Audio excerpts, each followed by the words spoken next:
Hey, happy Monday once again. Hope everybody had a fantastic weekend, and welcome to episode 30 of Outside the Chute. I'm your host, Randy Frame. Before we move on to our guest outside the Chute, we'd like to announce, in conjunction with the Beautiful Beast of Sports, their final major award for the year. The Beautiful Beast of Sports Board of Directors award 3 players each year across the U.S. in 3 separate categories: MVP, Ambassador of the Year, and Volunteer of the Year.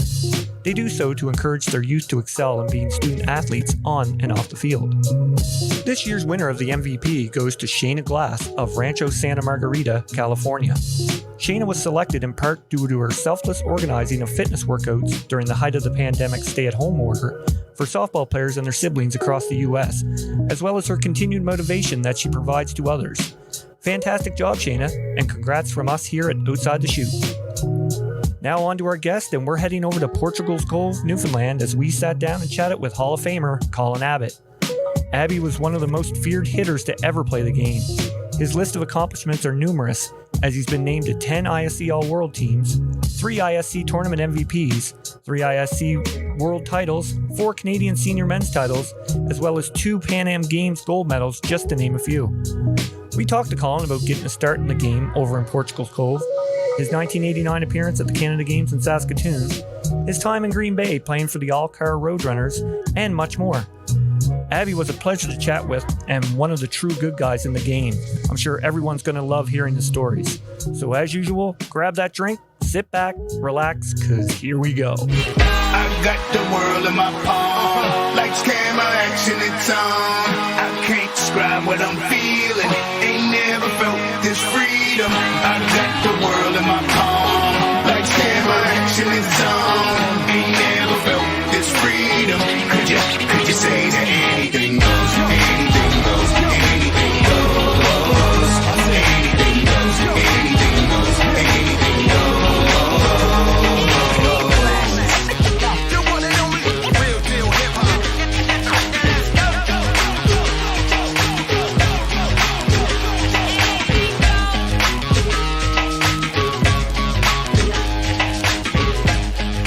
All right, here we go. Classified to get us going again. Gumbo, what's going on? Not too much. How about yourself? Oh, not a whole lot. It's a new year. Yeah, starting to dry out over the holidays, or from the holidays, I should say. Yeah. How are yours? They were great. Aside from not having Jake home because of COVID, of course, but everything was good. It was good. It was different this year, but still got to spend time with family and ate way too much food. Yeah, no, I hear you. Drank too few many pops. It was pretty low key. It was, yeah. Pretty low key. It's different, eh? A lot different. Because I mean, we're used to having family coming over to my wife's parents here, and you know, I usually look forward to the levee on New Year's Day, and didn't get to do that. That's usually when Jake and I run into each other and do our manly hugs. And yeah. Make out in the bathroom. Yeah, But sorry, Jake. but kind of sucks. But I mean, that's because of what's going on. Yeah, and you know, because we're kind of eased back as far as what we can do as restriction wise, it's helping the cause, is what I think. That's the way we have to look at it. Like, regardless. You know, it sucked because we had to stay home a little bit better or more, but it's making it better for everyone. Yeah, exactly. I think, truly. Oh, yeah, for sure. And that's why they're holding kids out of school too, until the 11th, I think. Yeah. They don't go back till then because just another week of hopefully, in a sense, quarantining so that we can get things back to normal. Yeah, exactly. I mean, because I gotta work from home Monday and Tuesday this week. You do? Because Harley's off until the following week. So, I mean, it is what it is, but, bring the numbers down and...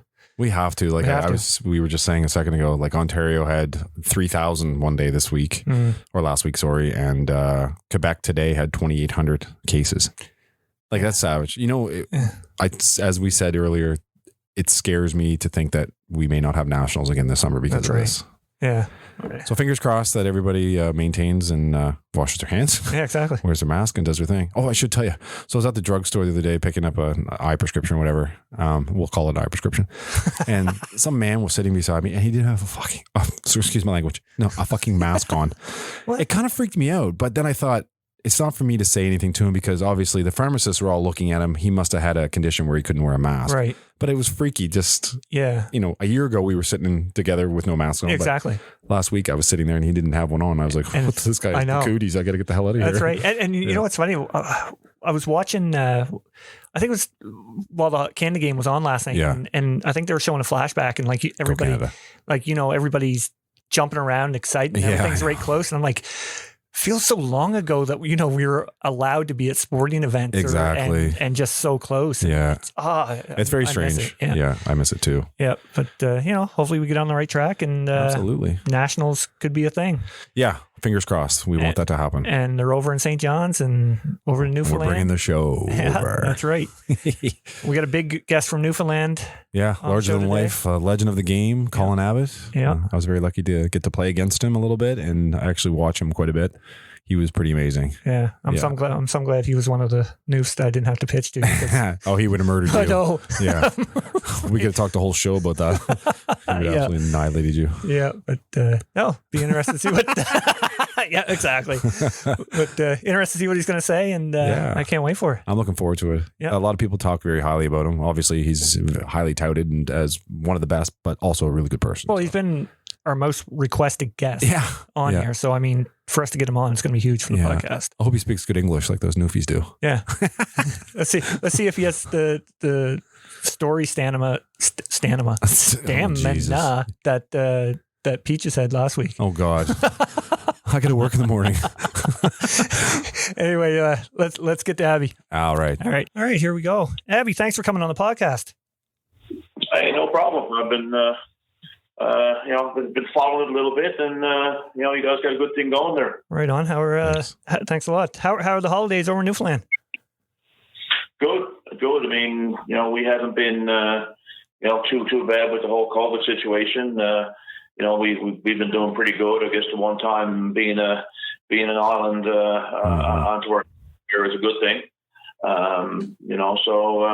Holidays were good. All family and friends are good. So, good. It was a good couple of weeks.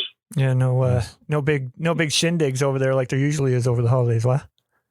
No, I mean there's been you're getting together with your family and your friends that you're with anyway, but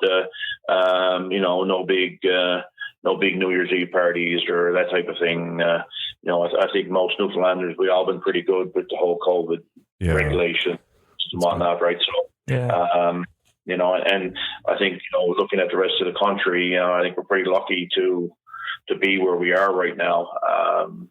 So I think people are really conscious about not doing anything to screw up, a good thing that we got going here.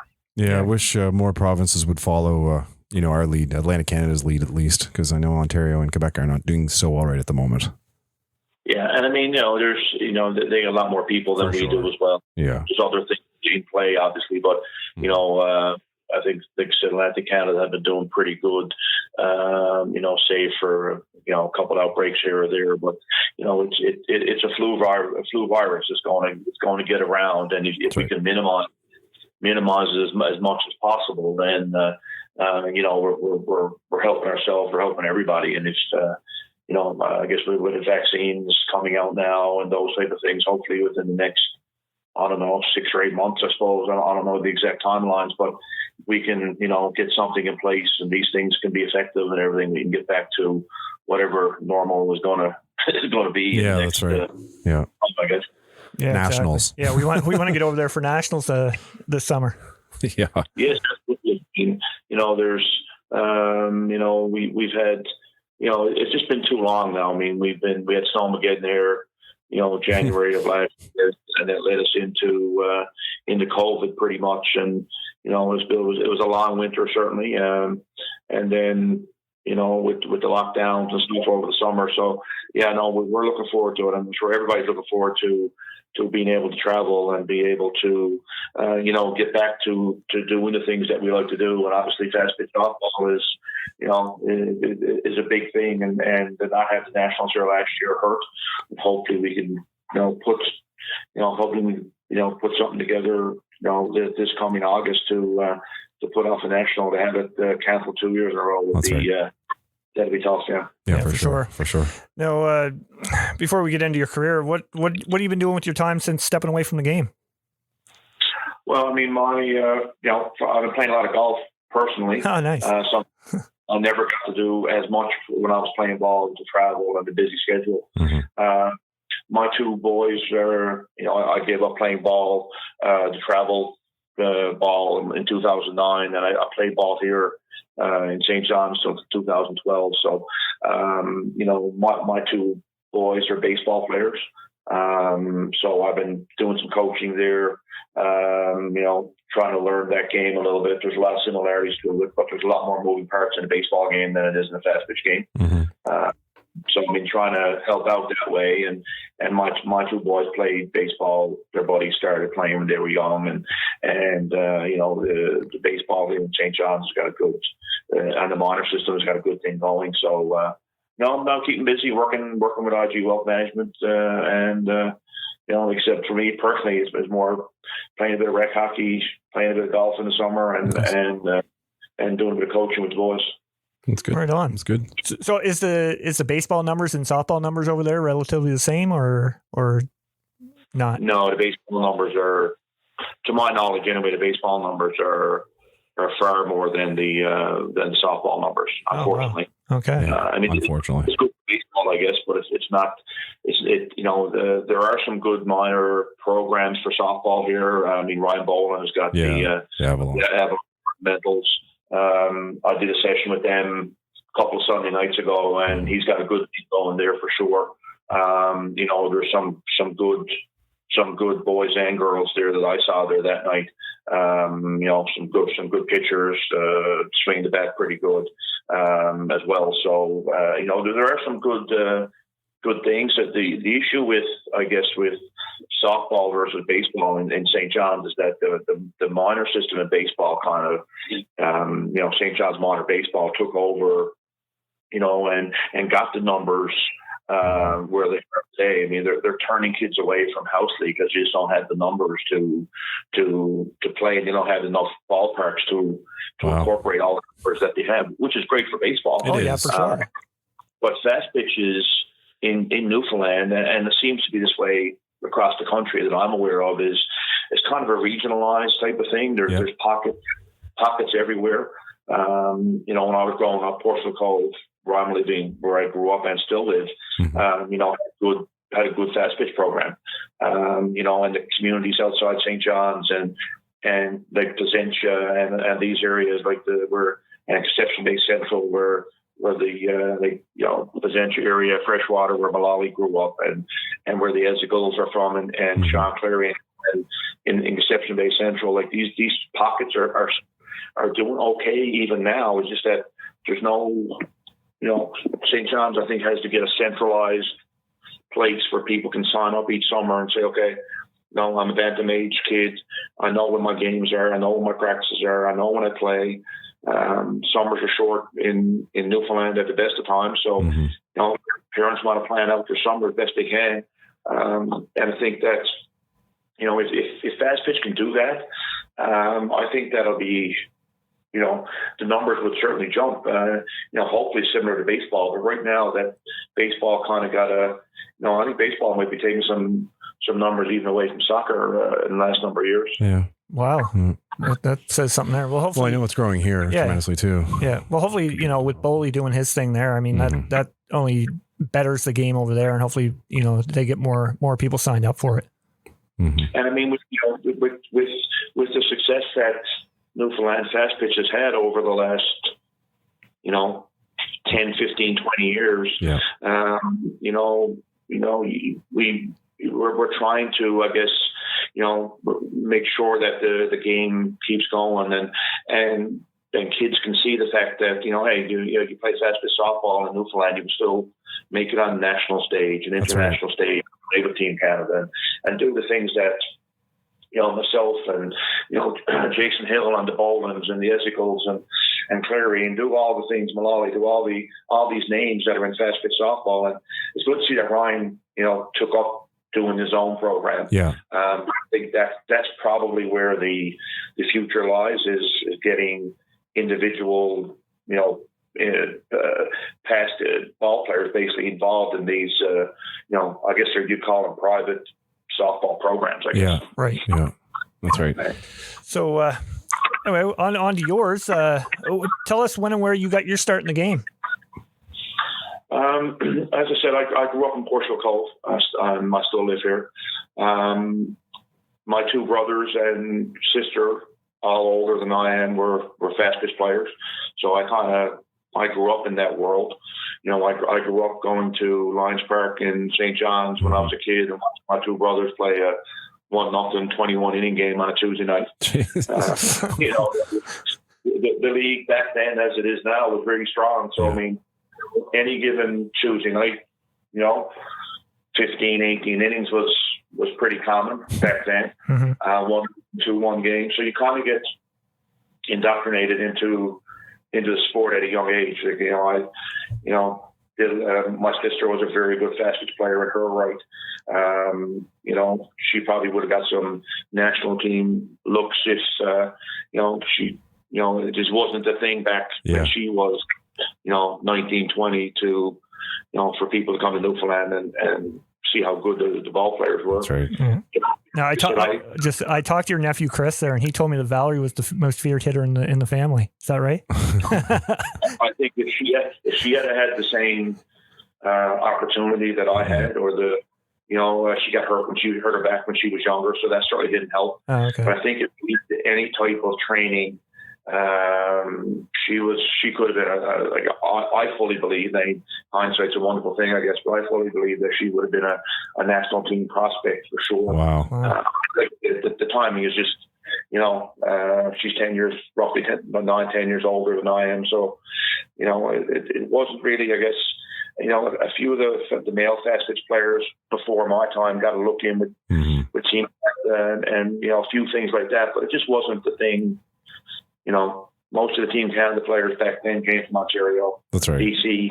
There was a few in the Atlantic provinces, Mark Smith and a few guys like that, but there wasn't really a big, a whole lot of, chance for anybody in Atlantic Canada, much less here in Newfoundland too. That's right. But like I said, for me, it was just, that's what you did. You played ball in the summertime and you played hockey in the wintertime. Yeah. And that was, like I said, that's what we did. So I grew up into it. I lived it for as long as I can remember. Yeah. Now, you mentioned the hockey there. You got drafted to the Q, did you? I got drafted into the Q. Yeah, I would have been late. I'm an October 1st birthday, so back then it got me an extra year. I'm not exactly sure. That was a long time ago. Yeah. But it was, I was a decent hockey player for the St. John's, Newfoundland area, I guess. Mm-hmm. I got drafted, I think it was in my grade 11 or 12 year, I think. I just never thought I was a good enough hockey player to make it on in the queue. I didn't think I skated well enough. And it wasn't even that softball was taking me away from anything at that time. It was more, like I said, just played hockey in the winter and played ball in the summer, and as a lot of Canadian kids did. So I mean, like I said, just with the ball and the hockey as well. I grew up with my two brothers were ball players and hockey players. Right. So I mean, you lived it, and I didn't know any different, I guess. No, that's right. That's right. Now, I want to ask you about the midget nationals in '88. You guys won gold. That must have been pretty special for you. Well, absolutely. I mean, these are guys that I grew up playing ball with. Yeah. And it's always nice to go away with your own friends and buddies and win a national championship. I don't think any of us really knew what to expect. We knew we were good ball players in our own right, but we really never had a whole lot of anything to go by. I mean, it's not like we were playing against the rest of the country at that time. Yeah, true. There were just a group of kids that went up and, after the first couple of games, realized that, we're pretty good here. We got a chance. And, we ended up winning it. And I think that's for a lot of people that, it surprised us probably more than anybody, but certainly would have surprised the rest of the country. It kind of took off from there. That was kind of a launching pad for myself, certainly, and a few other guys too that played on that team. Scott Mercer and a few guys like that ended up playing away for a few years. But I think it gave us the idea that, you know what, we don't get to play the competitions that we probably wanted to, but once we did get to play it, we showed that we could, actually win. Yeah. And against some pretty good competition at that time. Mm-hmm. Oh, absolutely. Now, the following year in '89, you attend the Canada Games in Saskatoon. What do you remember most about that? Well, I mean, unfortunately, we didn't get a medal. I think that after winning in '88, we fully thought that, we could have a good chance at getting a medal. We knew that Ontario, we're going to be really strong, and to beat them at the Canada Games probably would have been a tall task. But I think that, we thought we should at least get a medal out of it, and we ended up finishing fourth. So that was kind of a disappointing. A disappointing finish, but I mean, what a great Canada Games is just fantastic. And I remember playing against Saskatchewan. It was in Saskatoon. Mm-hmm. I mean, they were literally bringing bleachers in before the game started, so everybody could be there. We're 18, 19-year-old kids who, all of a sudden there's thousands upon thousands of people there, and we get up 1-0 in the game. I remember we get up 1-0 in the game, and nobody out in the bottom of the seventh, and our second baseman makes an error, and you could literally not hear yourself think. Everyone's beating their feet off those bleachers at Boston Stadium. It was a great, it was nerve-wracking at the time, certainly. But it's a great memory to be there, and thousands of people just going crazy and cheering against you. I guess at the time we ended up winning that game 1-0. So those are the type of memories that even at a young age, you pull forward to the rest of your career, and that was like I said, Canada Games, not the finish we wanted, but really a cool moment. Yeah, for sure. Now, we've had a lot of guests on here that have attended the Canada Games, and including myself. And I always ask about the opening ceremonies or closing. Were you opening or closing? We were opening, I believe. Okay, that's a good question. I can't remember. I know we were opening at the Pan Am Games. I know that. But, okay. But like I said, either one, just to be, just to go to a few events and see the whole production and to, you're watching, gymnastics, and you're watching different things that you would never watch. Yeah, watch. That wasn't my thing back then. And seeing Newfoundland, other athletes, and being in at the university where we were housed, and it was just a really cool memory to have. It really, anybody who gets the opportunity, should take it, because everybody wants to win, but it's kind of secondary when you're dealing with these with the Canada Games and these events. Yep, absolutely. Now the following year did you join Lloydminster in 1990? Yes, I did. Yeah, I played in Lloyd in 1991. Oh, okay. How'd that all come about? I guess coaching staff and Sam would have seen me play at the Canada Games.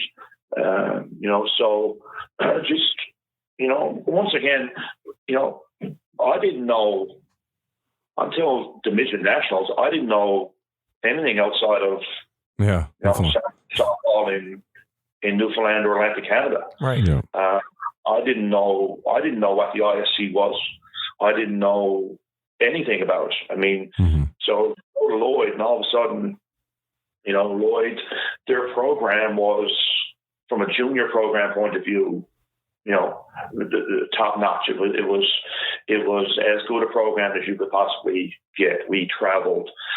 We played senior teams. The local league we played it on a Tuesday and Thursday night was strong. Like, you'd face guys like Glenn Jevney and Terry Bell, and as a 20-year-old kid, right? As a 20-year-old kid, and you're playing in these tournaments and doing, okay. I'm not saying that we went and won all these senior tournaments, but we held our own.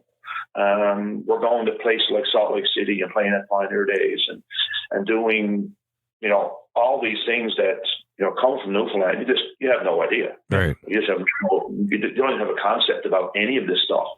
So, it was a really big eye opener for me. I mean, we won the nationals there, both years I was there.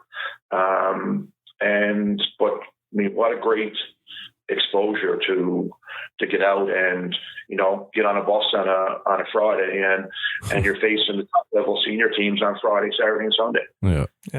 That'd be amazing. Sure would. Yeah. I mean, you come home on Sunday and you watch your uniforms and you might get Monday off, but then Tuesday you're back in the local league. Wednesday we practiced, and Thursday we're back in the local league, and Friday you're off to another junior, senior tournament, whatever it was. No better place to learn and get better, and because Newfoundland, great place to play ball, but you're not getting the exposure to different pitching and different coaching and different everything, really. Yeah. So for me to leave, and it's tough to leave at 19 years old, but once you got up there and realized that it was just a fantastic place to play, it's still one of my favorite places. It's a bigger town now, certainly, but right. It's a small town back then. So how was that adjustment moving? Especially as a 19-year-old from Portugal Cove to out there. How was that adjustment? Oh, it was huge. Myself and Andre Koskinen actually stayed in the same apartment together.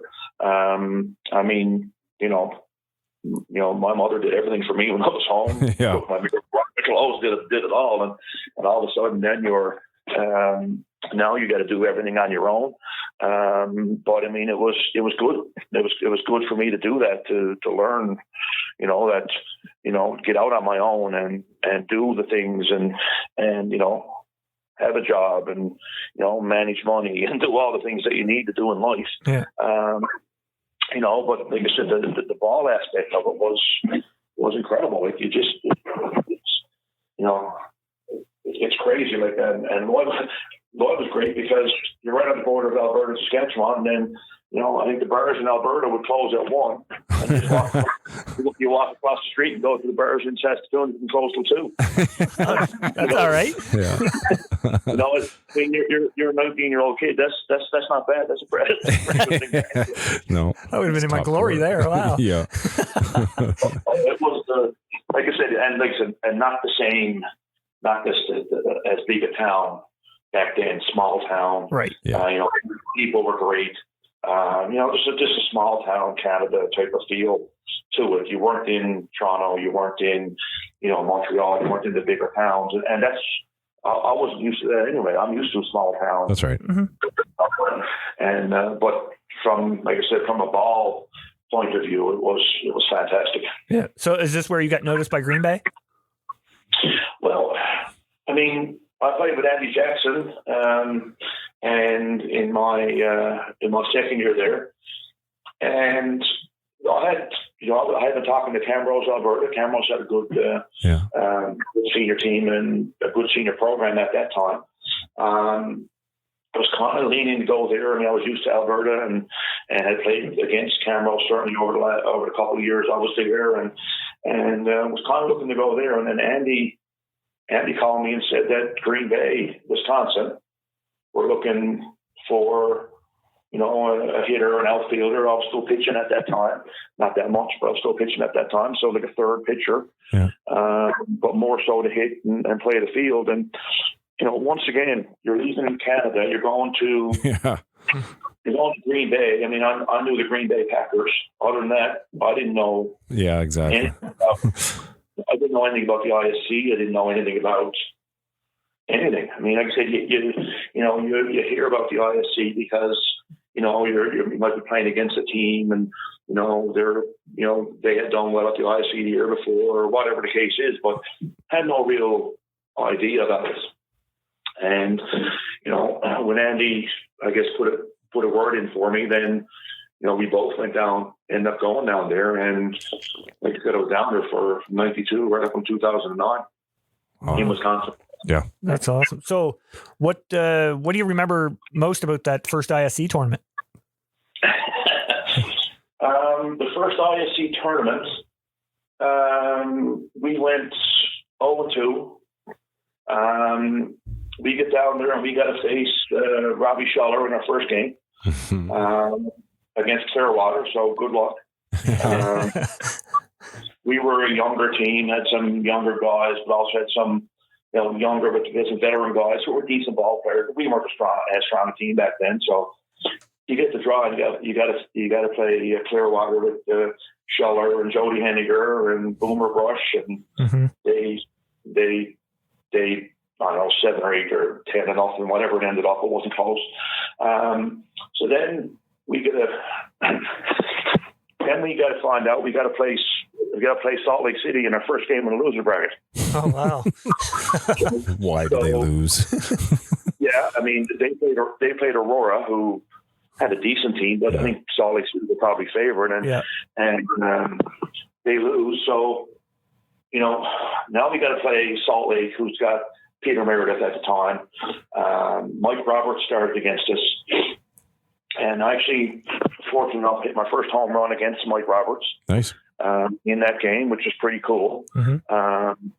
And we got up, I think, early in the game, and then they come back, and they had us down by 2 or 3 runs, and they brought Meredith in. So that was a lot of fun as a 21-year-old. And I think my first at-bat against him, I think I might have got the count to 2-2 or 3-2. And he threw a rise ball that I have no idea how the catcher caught it, because I certainly didn't see it. So he struck me out, and I'm thinking, okay, welcome to the ISC, I guess. Yeah.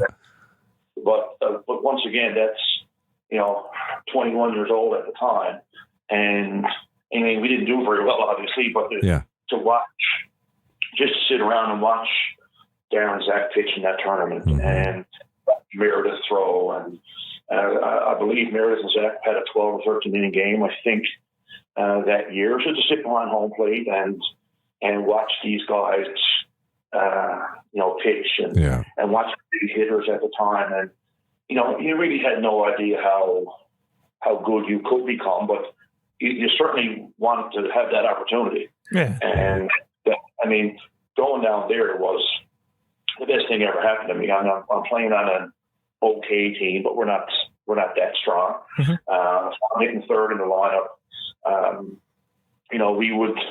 We would being in the center of the U.S. down there, you're really in the center of the softball universe. And we would drive, we drive for 6 or 7 hours to Decatur, Illinois for a 4-game exhibition set. Wow. And you're faced with Chubb Tangaroa, Marty Grant, Rob Chubb, right? Yeah. Their exhibition. Yeah, that's amazing. Yeah. And then you play those 4 games, and then the next weekend you could be at a tournament somewhere facing all these great pitchers. We played in a Wednesday night league that was just, put your ball pants on, put a T-shirt on, and go play ball, and you could be facing Steve Jackson, right? Wow. And that was in your Wednesday night league, right? It's pretty competitive. So I mean, it was just it was all around you. Like you everywhere we went, there was no easy games. There was competition was phenomenal, and I think that especially my first 2 years down there, we weren't as strong. Right. But what it did was it kind of set you up for the years that your team actually did. It was a lot stronger, and we were able to compete better. But the first 2 years down there were great because, like I said, you're playing on this team. I'm hitting third every game. Yeah. Bring it on. Win or lose. It would be the ultimate learning experience, really. For sure. Oh my God, absolutely. It was, like I said, it was. We won a little bit, but not that much. But you look back, and it was kind of secondary. Like you get to play against all these top level pitchers, right. And Wisconsin and Illinois and Iowa and Minnesota basically was a hotbed of fast pitch. So everywhere you went, right? Everywhere you went, you're facing top level pitching, and two things happen: you either get better and you stay. Yeah. Or you don't do very well and you're not asked back the next year. Right. So, Exactly. so it was literally, as a Newfoundlander would say, it's literally shit or get off the pot. Right. Yeah, that's right. I think you're good enough to be here or you're not. Right. Yep. And I guess at that point, after a couple of years there, then all of a sudden we got a lot better in '94, and that led into some better teams that I played on. Yeah, well, I was going to say you guys would win your first ISC World Tournament in '94, and you were named MVP. Yeah. How special was that one, especially with it being in Summerside, land of Canada? Yeah, I mean that was pretty cool. I mean, I'm playing with a US based team, but playing in Summerside, and it probably as close as I was going to get to an ISC being played in Newfoundland. Yeah, is played in Summerside. But I don't foresee the ISC coming to St. John's anytime soon. So at the time, I mean, that was as close to home for me as I was, I think, going to get. But our team had gotten significantly better. We picked up Paul Algar, Brad Underwood as pitchers. Now all of a sudden, I'm still hitting third, but Mark Sorensen's sitting behind me. Is all right? Yeah. Sean Rychek and Steve Schotter hitting 1-2. So very few times throughout the year did I come up in the first inning without one or off both of them on base. Yeah. But just that team was a mix of, veteran ball players, and we had our local guys too that played really well for us. Mm-hmm. And it was a good mix because, to win an ISC at 23, to get the game-winning hit at the end of it, I mean, that was, it's kind of tough to beat that at a young age. Oh my gosh! Yeah. I mean, you're 23 years old. You hit the ball at the end of it. You're running around the base, and the game is over because people are going crazy, and everyone's, your people are tackling you after you step on first base. Yeah. Just kind of the stuff that you see on TV and in the movies that you get back on now, and that's pretty cool. Yeah, that's amazing. Was that against the Gators? That was against the Gators, wasn't it? Huh? Yes, it was. Yeah. Yeah. Was Z-Man pitching for them? He was. Darren got hurt early in that tournament. Yeah. I think against the Sioux City Sioux, or Decatur. It was one or the other. He hurt his shoulder, came back, pitched, got them to the final, and hurt himself again in the first or second inning of the final game. Now, back then, too, was that we had to get beaten twice. Oh, right. Right. So we ended up winning the first game. But once again, it was one of those, we had beaten Darren 2 or 3 times that summer. Mm-hmm. And listen, Darren Zach's probably the best pitcher this game has ever seen. Him getting hurt in the final, you would have liked to, beat him in the final, certainly. Right. Yeah. But once again, I mean, some things are out of your control, and I don't think it doesn't diminish any memory that I have, of getting the game-winning hit. I mean, we faced Brad Baker. Brad Baker's a good pitcher in his own right. Yeah. Like I said, you're 23, and you're just,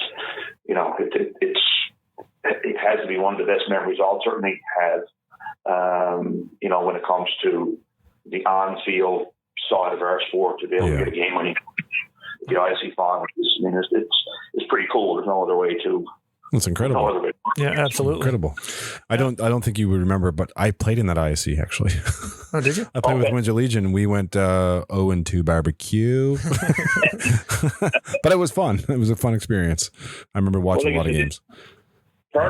Part of any ISC, I mean, it's the draw that you get. You don't know what your draw is going to be. That's right. Like my first ISC as well. I mean, if we never faced Clearwater and then Salt Lake City, could you get one game or two? Yeah, possibly. I mean, it really depends on your draw. That's right. and the ball, and back then too. I mean, not every team necessarily was a great team, but every team had at least one pitcher who could keep you in a ball game. That's right. Yeah. You may not win, and your hitters may not be that good. But back then, most teams, you made it to the ISC.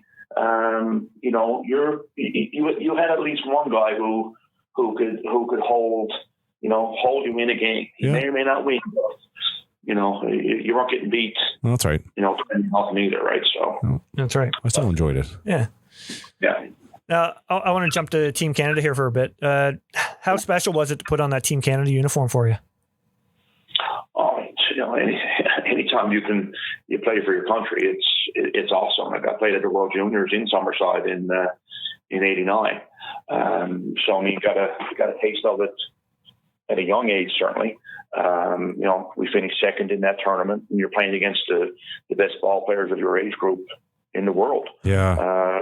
So I mean, once again, you come from Newfoundland, and you're kind of getting your feet wet on the on the softball front, let's say, and you play the best ball players in the world at 18, 19 years old. And then once again, there's a gap between 89 and 95 that, you don't really know. You don't really know what to expect. I mean, there's so many good ball players in the country. You don't have any idea when you're going to be asked to play. But, I guess coming off the 94 year where I had a good year and the ISC MVP, to get a call to go to Argentina to play at the Pan Am Games was a special feeling. I can imagine. Yeah. I would like to apologize for Randy too, Colin, because he didn't have a drink today, and this is our first podcast that we've done together that he hasn't had a couple of beer beforehand. So he did not have the '89 tidbit about junior Canadian nationals or the national team. Sorry. So that's Randy's fault, 100%.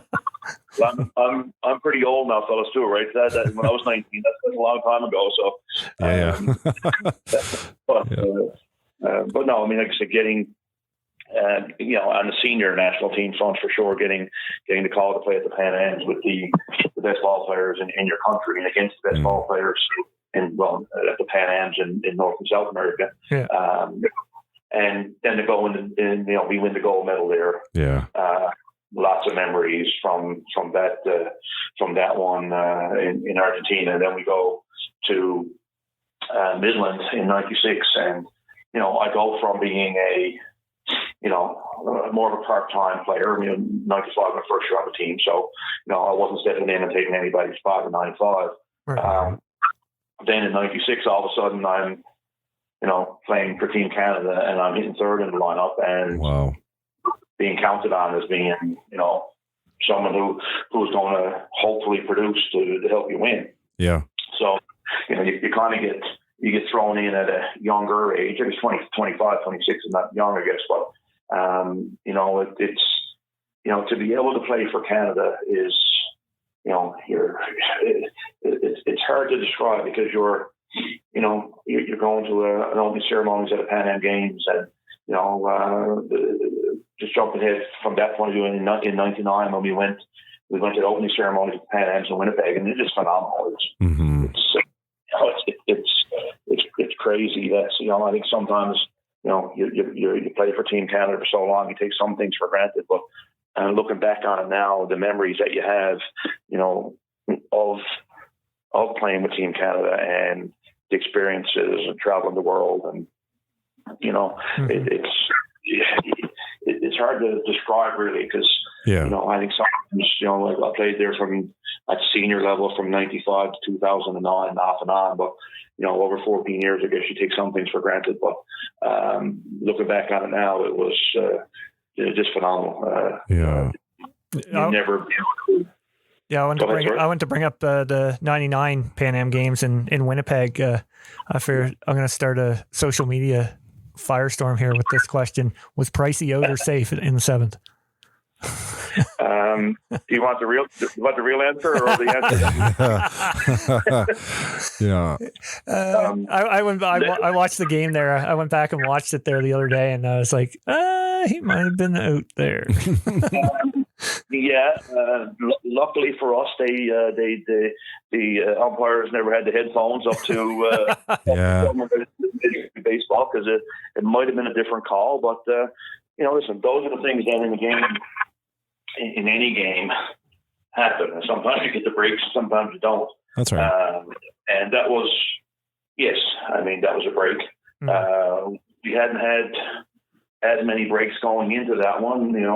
Two of our best pitchers get hurt. Mm-hmm. Todd Martin and Darren were unavailable for the final. Yeah. Jody Henniger and Mike Piechnik step in and do a great job. I mean, the Americans had a good team, and to be able to pull that one off, that's kind of your boyhood when you're playing in the backyard.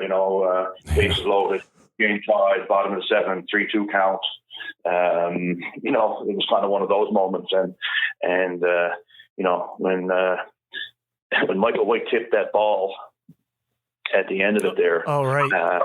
And I mean, like, David Boyes is just standing there, like he's one of the best shortstops the game's ever seen. He probably eats that up and throws somebody out. We're going extra innings, and fortunate enough for us, Whitey, I mean, like any pitcher, he's going to try to make the play, and it tips off the ball and goes out in the outfield. And like I said, that was just phenomenal, because I'm with IG Wealth Management, and our head office is in Winnipeg. Oh yeah. So we had a function the night before, and with the company, and of course, after the game was over, and I step on the field, a whole section of people from IG are there, and they're going crazy, and so it was pretty cool on a number of different stuff there. Yeah, absolutely. That's wicked.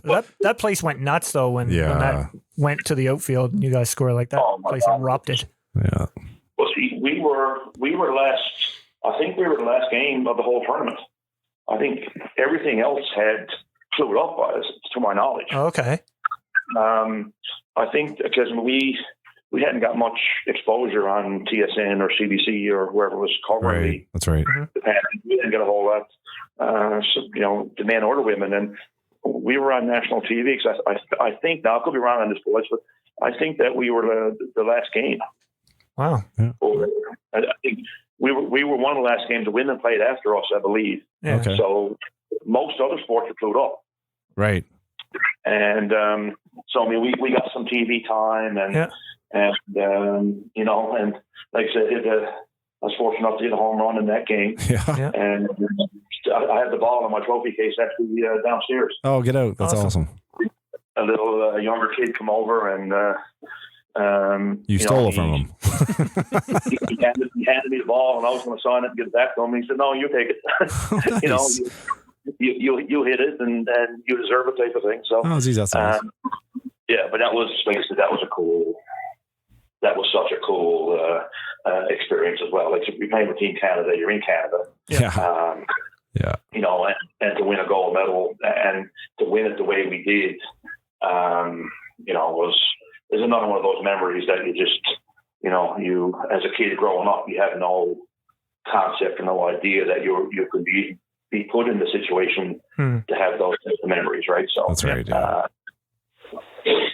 I want to. I'm going to jump back to the ISC here for a sec. What led to the jump to the farm from All Car? All Car folded after the 2007 season. Oh, okay.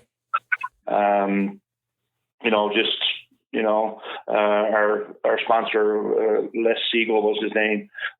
Great guy, great sponsor, but just, I think he had enough of, it ran its course. Mm-hmm. And then I guess being playing ball from 92 to 97 in Wisconsin, I mean, Rod Peterson called and asked me to play. Mm-hmm. And the Tampa Bay Smokers, they're kind of the two in the running. Mm-hmm. I initially was going to go to Tampa. Todd Martin and I were buddies, and I knew Pete Porcelli, and so I was initially going to go to Tampa.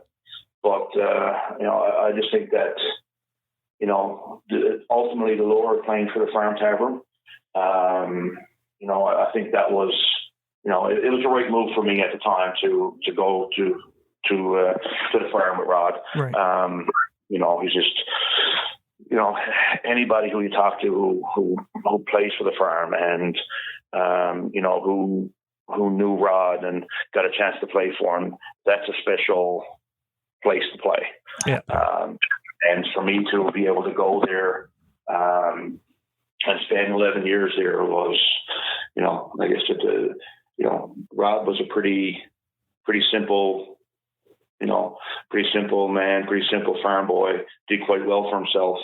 But to be able to sit down with him after a game and drink a beer and tell him stories and talk about when he played ball and those type of things. I mean, anybody who's had that opportunity, it was, once again, they're great memories to have. And Yeah. I guess, in 2008, after being around the farm for so long, playing against them, I made the decision to play for Rod, and certainly have absolutely no regrets. Right. Yeah. No, you had some amazing years there. Are there any memories or stories that stick out from your time there? We won in 99, won the ISC in 99 and in 2007. But I guess, your first ISC with a team, I won one with All Car in 94, but in 99, we won the ISC that year. We had Todd Martin and Paul Algar. Not sure about the rules now on import pitchers, but we were allowed to at the time. Mm-hmm. But basically, Algar threw the first game, and Marty came in and got hurt, I believe, in the first inning of the second game. Ooh. So now we're left with one pitcher, basically. That's tough. It is. This is probably, the final was played on Sunday back then. So this would have been the Sunday previous. Jeez, it's a long week. We were a week playing ball with one pitcher, basically. Oh my God. And what I saw out of Algar that week, and lucky enough we never got in the loser bracket, because that would have been tough. Yeah, even more. That's right. But this is a guy that just, he's as tough as nails. He's strong mentally, and Paulie was the type of fellow that most guys probably knew what was coming, and still ran that whole week with us winning the ISC with one pitcher. And like I said, him doing what he did, that was, a lot of people don't even remember that. I don't think a lot of people don't recognize it, that I just went to ISCs and one pitcher was thrown most of the innings. I don't know if I've seen a guy do that with no backup. Yeah, that's unbelievable. Right, there was no backup. It was like one of our local guys would have had to throw. That would have been not so good, let me tell you. Yeah.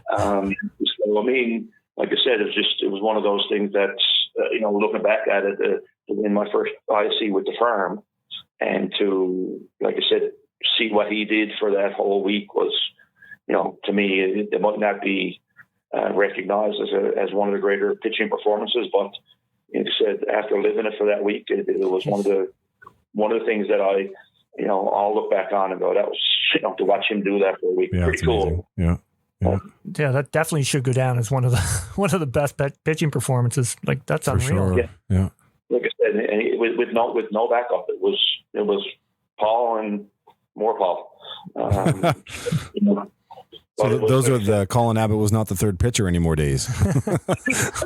No, and even if I was, I couldn't pitch because I would have been an import. Oh, that's right. Oh, Shit. right, Yeah. And listen, in '99, no one wanted to see me in the circle. Let me tell you. In '89, maybe. Yeah. 89, that would have been bad for everybody involved. That's like me pitching against the Newfoundland Nationals every year. Yeah. This isn't your part. It's not about you right now. It's about Colin. Shut up. Okay.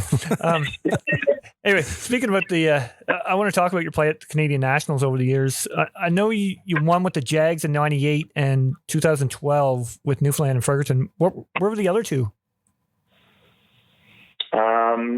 One in 98. I won in 94 with Rampel Brothers in Saskatchewan. Okay. One in 98 with the Jaguars. Yeah.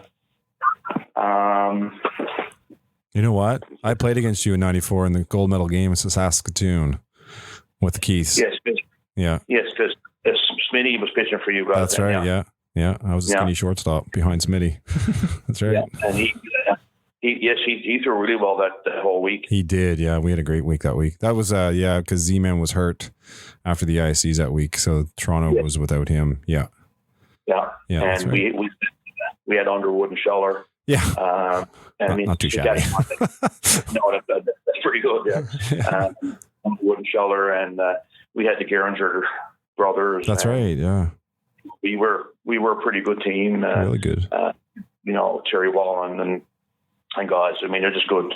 They're good ball players. And but in one day, I won in 98. You're missing one. 94, 98, 2012. What was the other one? Good question. Yeah, we couldn't find it either. We were looking for it, but was it the East Hants Mastodons in 62? With Victoria. Oh, okay. What year was it, sorry? Pardon me? What year was that, sorry? 97. Oh, 97, okay. I told you I'm getting old, those. I'm starting to lose my memory already. Yeah. We were going to ask you about the 98 one with the Jags. Yeah, Marty mentioned something to us about the lower deck in Halifax. But you guys had quite a good time down there every night. Yeah, let's say that without getting into too many details and to protect the innocent and all those things, basically how we won any games early in that week was amazing. Yeah. Marty was having trouble towing up, and I was showing him how to tow up on the steps of the lower deck. So I'm not sure that I helped him a whole lot. I don't imagine. But we did win the tournament, so maybe I did help him a little bit. You sure did. Yeah. That's funny. I'm pretty sure whatever I would have told him that night, he would have probably forgotten anyway. So. Yeah. I don't know. Marty's memory is pretty crazy. Yeah. Yeah. I'll tell you what, he remembers pretty much everything. Oh, shit. Yeah. And he remembers a lot of the good stuff and also a lot of the things that you might want to forget, but he doesn't. Yeah. That was a great week. I mean, you guys did well. I don't think the Jaguars were necessarily favored to win going into that tournament. I mean, Todd Martin was Todd Martin. Yeah. But I mean, I think Newsy that week Newsy was unreal that week. Yeah. Yeah. And it might have been his coming out party, I think. Oh, absolutely. It was. Yeah. So, but yeah, once again, these are memories that, sometimes you don't remember everything about them. Yeah. And part of that might have been me getting older, and I'm sure the other part of it might have been some alcohol involved. Yeah. But no, it's like I said. Yeah, that week was that was a fun week because I mean the Keiths were a strong team, and it's too bad that like I said, the Keiths never won. Mm-hmm. Never won a national. I think that's I mean, obviously we're playing against them that year, and we wanted to win too. But I mean, all the time and effort and money that Randy and those guys put into that organization, it was really it was unfortunate that they never won a national championship, and I think probably deserved to. Yep. On a couple of different occasions. For sure. Yeah, but once again, that year we were fortunate enough to win, and once again, just great memories of all of those. The one in 2012 that you won with the boys in Fredericton. could you see the writing on the wall for the future there? Oh, absolutely. I mean, I think we probably thought it was going to happen before then. Oh yeah. Right. We've had some good teams, and in 2007, when we lost at home here, we lost 1-0 in the final To Vancouver. That's Vancouver, right. yeah. Yeah. And Corey Giroux, we won the ISC that year with Corey Giroux as our pitcher with Farm. Mm-hmm. We knew that he was on a roll and he was going to be tough to beat. Molly loses the ball in the sun. And we don't get enough offense to put a run or two across against Corey. And, I think that one, I think we really thought we were going to win that year. Yeah. And I don't think we doubt about that.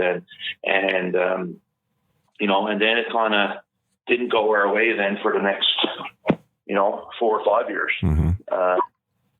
Once again, sometimes it just takes, it might be a cliche, but sometimes it takes a few losses to.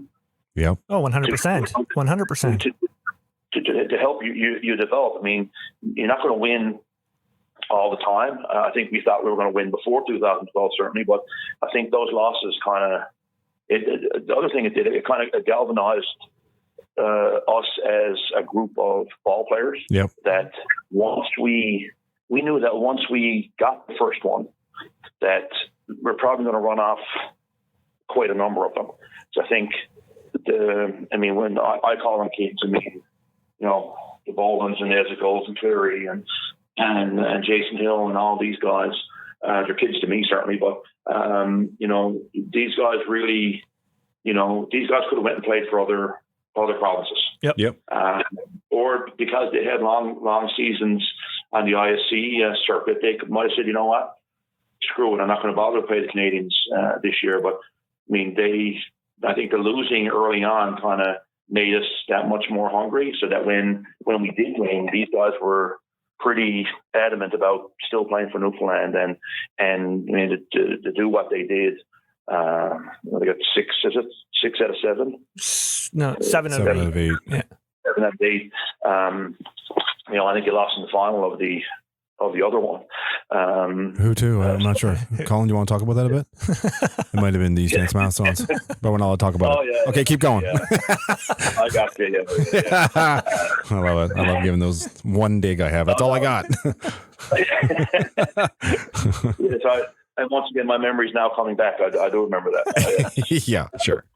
But no, these kids are, like I said, they're fantastic ball players. And to see them do what they're doing now and have done with the national team program, Mm-hmm. with the Newfoundland team, and there's I don't know when the last time there was an ISC where there wasn't a Newfoundlander either playing in the final or winning. Yeah. I don't have those stats certainly, but the teams that win seem to have a Newfoundlander or two. Oh, for on sure. Them. Yeah. And like I said, the legacy that those guys are put forth over the last 6-7 years, it's crazy. But what you talk about with Newfoundland winning the Masters, I just think that it's they got a group of kids that wanted to play for Newfoundland. They wanted to win for Newfoundland and didn't really want to go anywhere else. And once they got the taste of the first one in 2012, it just kind of snowballed from there. I don't think we still didn't want to win by a rain out in 2012. We were up 5-0 in that game. Yeah. Mm-hmm. I don't think we were going to lose that game, but certainly you didn't want to win. You didn't want to win by a rain out. But once again, I think during that week it kind of proved that we were the best team there. Yeah. Oh, for sure. Up 5-0 with Clary on the rubber. I don't think we were going to lose that game. I think after that, I think it was just a matter of get every year showing up and making sure that everybody was there, everybody was committed, and you could see that they were going to roll. Yeah. There's no question. Yeah, for sure. Now, over your career, you faced all the top pitchers in the world. God, you would have faced Peaches. You would have faced You. not me. Fulcard, Kirkpatrick, Meredith, all those guys. Is there one that you had their number, and is there one that had your number? I mean, I kind of, it's so hard to look back and say, who was the greatest pitcher or who I hit well against, because, I hit okay against Darren Zach. I had a number of hits and home runs off him. I still think he's the best pitcher. Right. Right. So I've had, I guess, modest type of success against him. I've heard fellas say they were, 0 for 25 with 24 strikeouts against him. Yeah. Right. And it was just, especially the Ontario guys who got to face him 25, 30 times, in a summer. That's right. Just crazy. But I don't know. I would there's certain that I look more like back at certain at bats and say, okay, I probably never really had a chance in this particular at bat. Yeah. But I never really went back and not sound, conceited or whatever. But no. when I went up to the plate, I fully expected to get a base hit. I didn't care who was pitching. You knew you were going to have your hands full with certain of the top guys. Yeah. There's no question. But when I got up to the plate, there was, I may have gotten overmatched on a certain at bat or a certain pitch, but I kind of prided myself on being able to hit everybody. Yeah. No fear. It might not have worked out that way, certainly, but it got to a point in my career where I fully expected to get a base hit every time I stepped to the plate, no matter who was pitching. That makes sense why you had the career you had then. Yeah. I'm going to try that. But I think that, there's certain guys that give you more trouble than others, certainly. I mean, the lefty curveball guys weren't a lot of fun for me to hit against. Now the lefty, guys who threw lefty, up and down, hard rise ball, hard drop ball, change up. I didn't. They were no different than right-handers to me. Yeah. From that point of view, it was a lefty curveball guy who was spinning it in there and spinner change ups and everything. Yeah. They had a tendency to give me a little bit more trouble. But once again, like I said, even those guys, I mean, you're still stepping up to the plate, fully expecting that, I'm going to do well against whoever was out there. Yeah. Is there a better mentality to have? I don't think so. I don't know of any other mentality to have. Like, and I don't care, if you're hitting $1.20 or you're hitting $4.20. When you step in the plate, if you don't think that you're going to get a hit, then you're probably right. That's right. Yeah. You're not going to get a hit. And that might be breaking it down to its simplest form. But, mentally, if you can't, if you don't step in the plate and say, I'm getting a hit here, right? And may not work out that way. And 6 or 7 out of 10 times it won't work out that way. Right. But if you think that you're not going to get a hit off a guy because, he struck you out the last time or he's got a pitch that you can't handle, then you're probably going to be right 10 out of 10 times. You're not going to get a hit. That's right. Yeah. Yeah. Exactly. Yeah. And that's, you can break it down any way you want, physically, otherwise. Hitting is the mental side of the game. If you don't have it and you're not mentally strong, probably not going to go your way. Yeah. That says a lot for life, in fact, not just ball. Well, absolutely. I mean, this is, the fast pitch softball has been a great part of my life, but, you bring what you learn in fast pitch into the workplace and into raising kids and into doing it all. And, that's right. And, that type of mentality was, I always had it. And even when I was younger and maybe hadn't made a name for myself at that time, so when I stepped in the box, the pitcher knew that I was going to give him a hard at bat.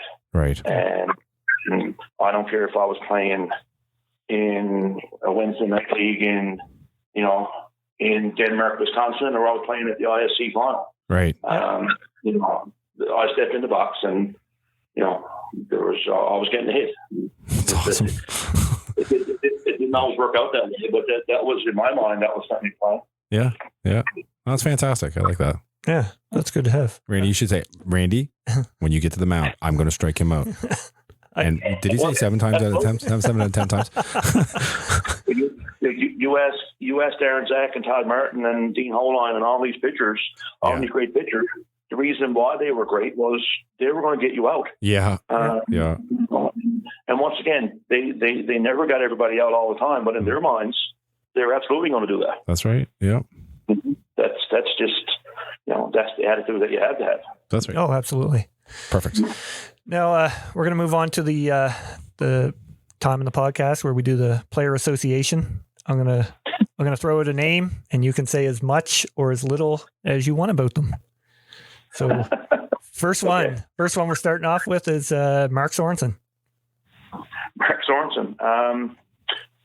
Sorensen, probably when he came with All Car, Mark Sorensen was, I think, the best hitter on the planet at the time. I mean, his name preceded him, certainly. But he was a guy that took probably hitting to another level. He worked hard at it. He practiced. He was mentally strong and really good at taking pictures. Okay. Wow. All right.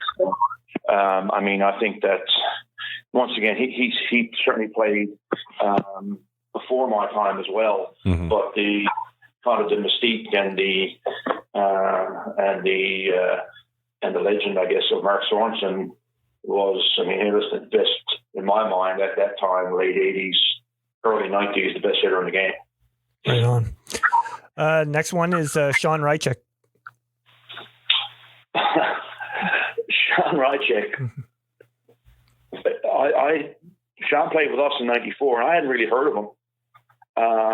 But he absolutely pounded the ball for us in 94. It was scary.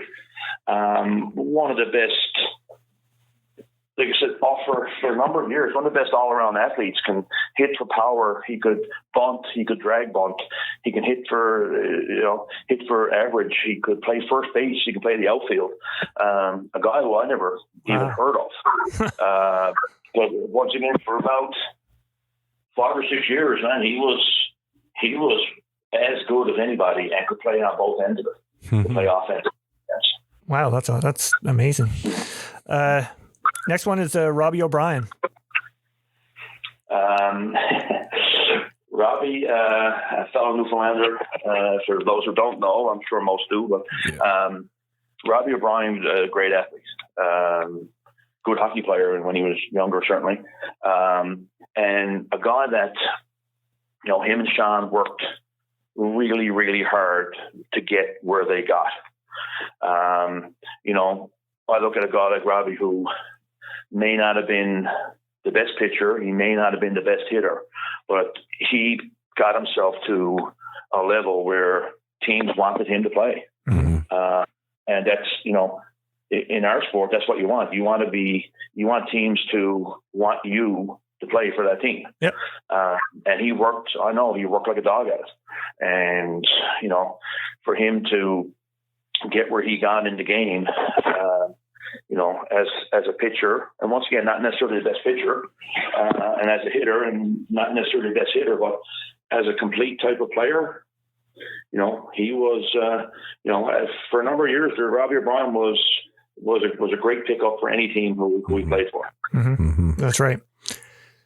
Actually, you guys picked him up in Brookfield. We did, yeah. Him and Sean. Oh, that's right. Both of them, yeah. Next one is Steve Mullally. I think when you guys laugh when we say a name, you're going to tell us more, like really bad stories. Well, wouldn't be afraid to say too much, I guess. But Steve Mullally, there was a kid that came from Freshwater, Newfoundland, a little small community, and basically turned himself into, might be the best power hitting first baseman over the last 10 years. Surefire. He's a Hall of Famer. Oh my God. Yeah. I mean, and the thing with Lolly is that he, we all know Lolly is a fun-loving fella, really funny, can sing and play guitar and all those things. Play darts. So he claims. Yeah. Right, Hilly? Over where he come from, he can definitely play darts. Yeah. But this guy is as competitive as there's anybody out there. Oh, yeah. He's as fiery and competitive, and but like I said, it's funny because a guy like him, he's such a great guy that you get to talk to him and drink a beer with him and everything else. Great fellow, but on the field, man, he's as competitive. He's a prick. Oh, there's no doubt. And he'll listen. He's a guy that he'll run you over if he feels he got to. Oh yeah, for sure. Yeah. And you know what? We grew up playing fast pitch softball like that. Yeah. Yeah. If you didn't do it when we were younger, then your own teammates be on it. Yeah, that's right. Yeah. So he's a beauty. Yeah. Now the last guy on the list here, I think you're pretty familiar with him. Maybe Jason Hill. I can't say anything bad about him because he works for me now. Yeah, he said the exact same thing. He said, "Yeah, we brought your name up in this," and he said, "I can't say too much. He's my boss." He did say he's my favorite person in the world. Was he not your bat boy at one time? Yeah, was he your bat boy? Yeah, he was our bat boy in. I think it was at the ISC 2012. Yes, he might be. For a couple of years there, he probably should have been our bat boy.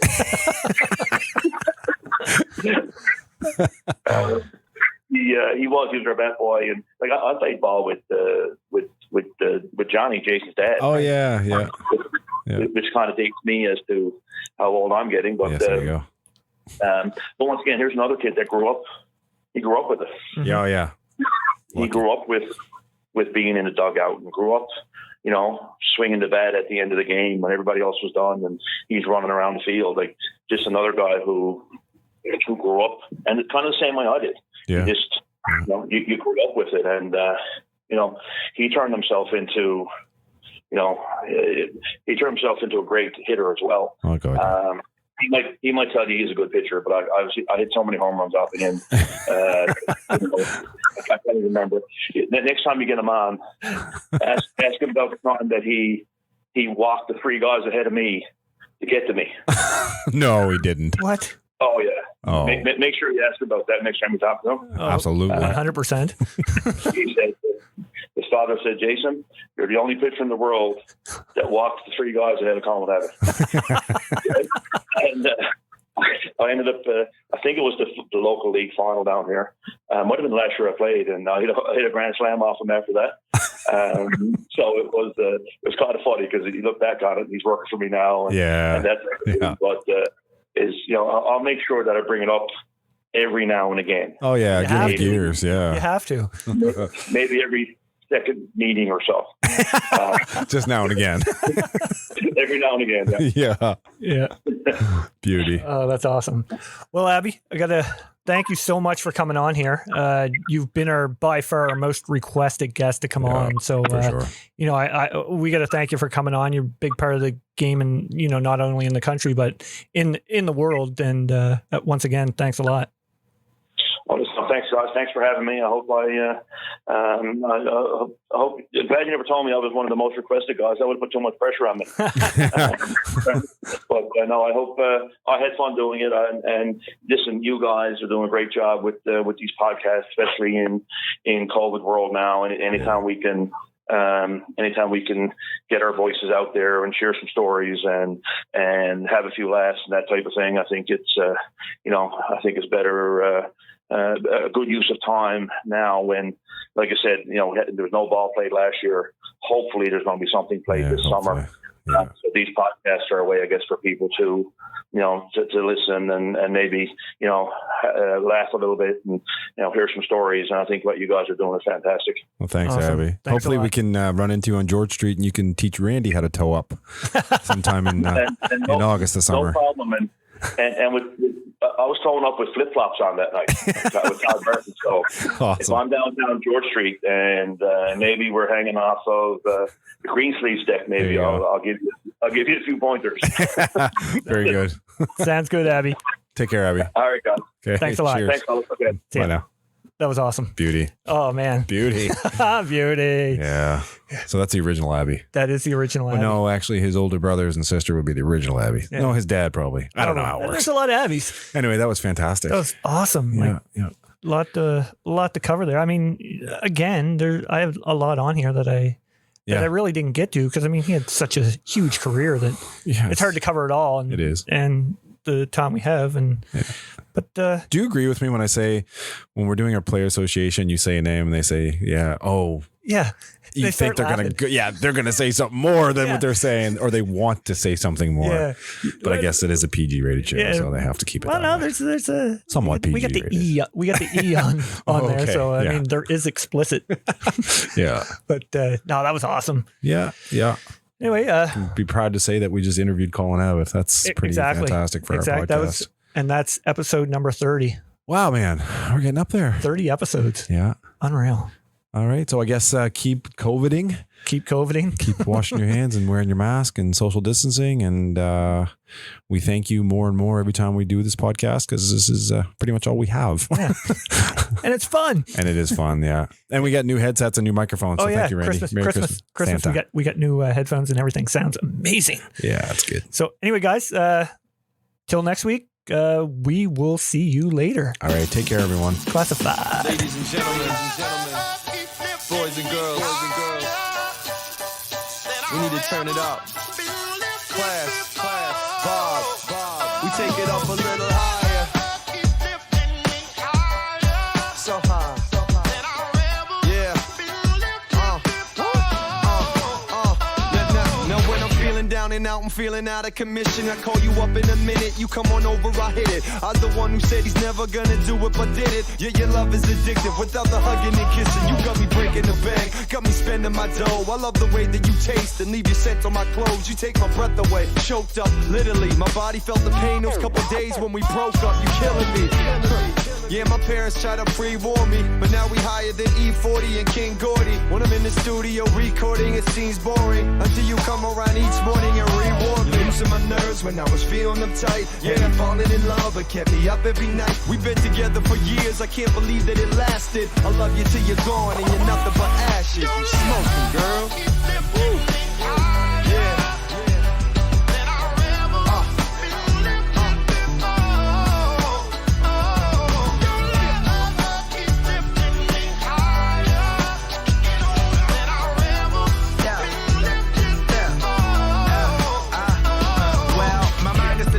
When the climate is dense, you give me the type of high I would miss. When you light up, I can't explain how much excitement I get. Travel to California, I catch a flight for your cent. You got the same initials as all of